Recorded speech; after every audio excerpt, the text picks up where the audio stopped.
Welcome back to another fun episode of Thrive Live. I'm excited to get into our adrenal fatigue series. So today we'll get into kind of the overview and the different stages, and then from there we'll get into more details.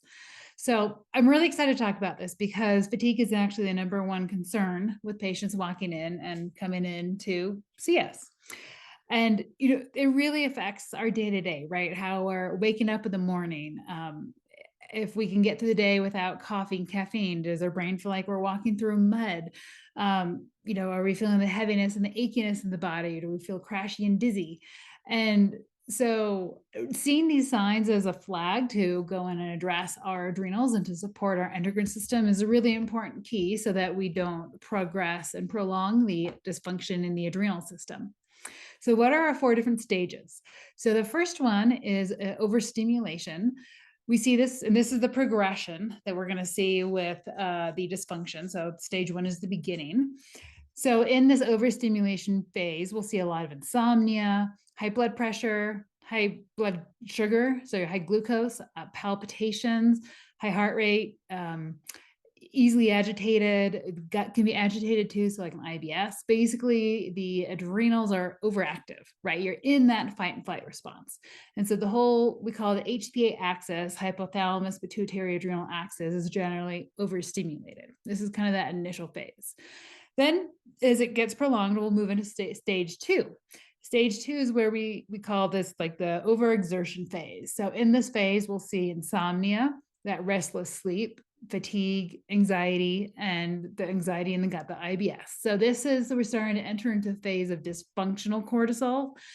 And when we mean dysfunctional cortisol rhythm, we're supposed to have, when we wake up in the morning, a nice spike in cortisol, which actually helps us get out of bed, fight gravity, and wake up.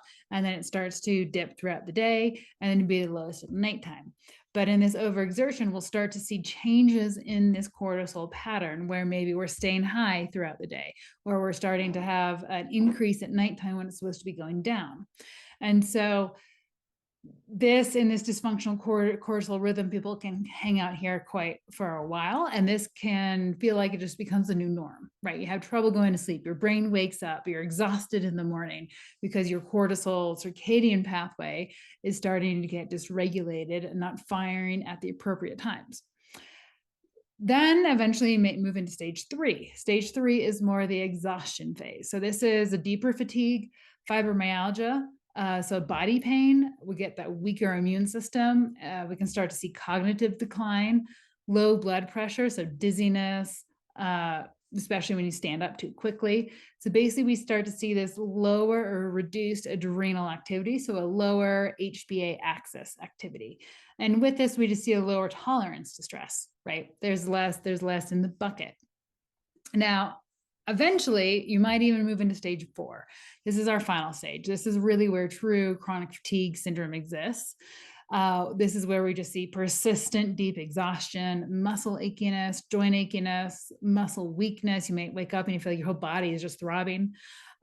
Is also see patients that they feel like they're non-responsive to adrenal treatment, right? Because they're so burnt out. This is a stage of just burnt, is not just the adrenals, but the cellular mechanisms start to get burnt out. So the mitochondria units in our cells, and these are the units that produce energy, the factories in our cells, they can start to get damaged from excess oxidative stress. And it's this state of depletion.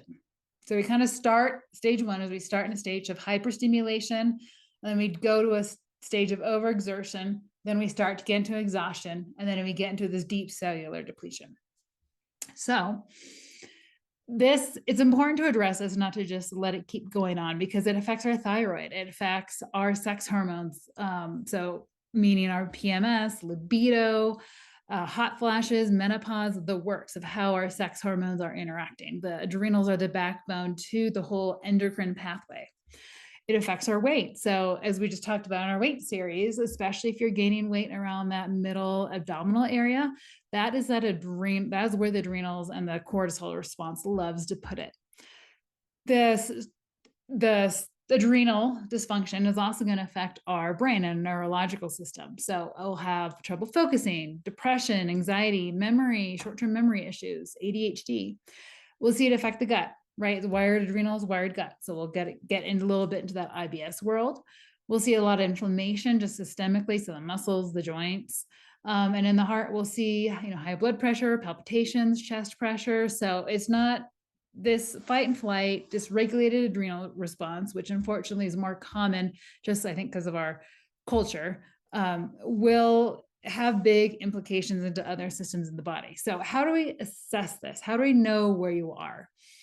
The first is just on some basic blood work, we can see how your blood cortisol, DHEA, sex hormones are sitting.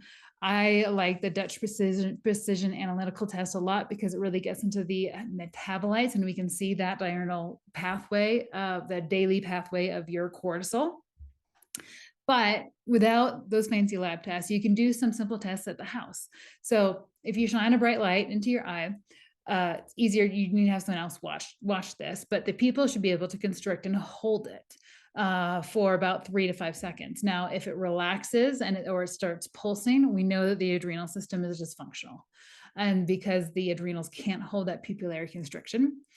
The other thing is you might just have light sensitivity. It's really bright outside and you walk outside and you feel like you have to squint, your eyes hurt. That's another sign because it goes back to that pupillary constriction. Your pupils can't hold the muscle to constrict it with the bright light, so your eyes hurt.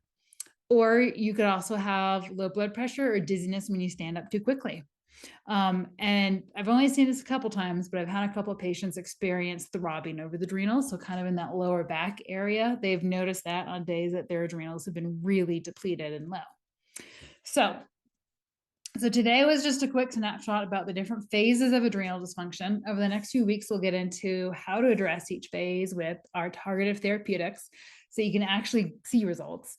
And we'll go deep into some key herbs and some supplement targets. My goal is to have you walk away feeling connected to your body with a renewed sense of vitality. All right, have a wonderful weekend, and we'll see you next week.